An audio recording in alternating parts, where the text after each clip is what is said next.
So this Tuesday night, June 7th, is the first night of Shavuot. Shavuot is celebrated as well on Wednesday and Thursday. In Israel, it's celebrated only a single day.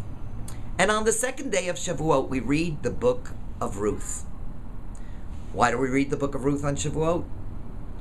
One reason is because the Book of Ruth and the story of Ruth took place in the barley harvest. And since Shavuot is the festival of harvest, we read the Book of Ruth. Another reason is because, according to tradition, King David, who is the great-grandson of Ruth, died on Shavuot. And that's a second connection. But what is the Book of Ruth? It's a fabulous book and a fabulous story. Elimelech, who was once one of the great leaders in Israel, in Judea, in Bethlehem, decides to abandon his people when there's a famine. And he moves with his wife Naomi and his two sons to Moab, of all places on earth. And there he lives for a while, and then he dies. And his two sons marry Moabite women. After 10 years, Naomi hears that God has remembered Judea and that there's food again, and decides to go back to Bethlehem. And she discourages her daughters-in-law from going with her. Orpah leaves and goes back to her Moabite origins. Ruth insists on going. And they come to the city of Bethlehem, and everybody is astir because they see this once beautiful and wealthy woman, Naomi, coming back in rags.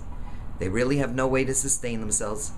So Ruth volunteers to go into the fields where the poor people are collecting the gleanings, the droppings from the harvests. She winds up in the field of Boaz, who's a distant relative of Naomi and Elimelech. After a while, Naomi comes up with a scheme that Ruth should marry Boaz. And she sends Ruth down to the festival of the harvest at the conclusion. And Ruth says to Boaz while he's resting, "Spread your wings over me and marry me." And Boaz indeed does marry her. And the progenitors, the offspring of this relationship, eventually is King David. It's a fabulous story. It shows how Judaism embraces everyone. That Ruth, a Moabite woman, can embrace Torah. That's what Shavuot is about, embracing Torah. Let's embrace Torah on this Shavuot, and I wish you a very happy Shavuot.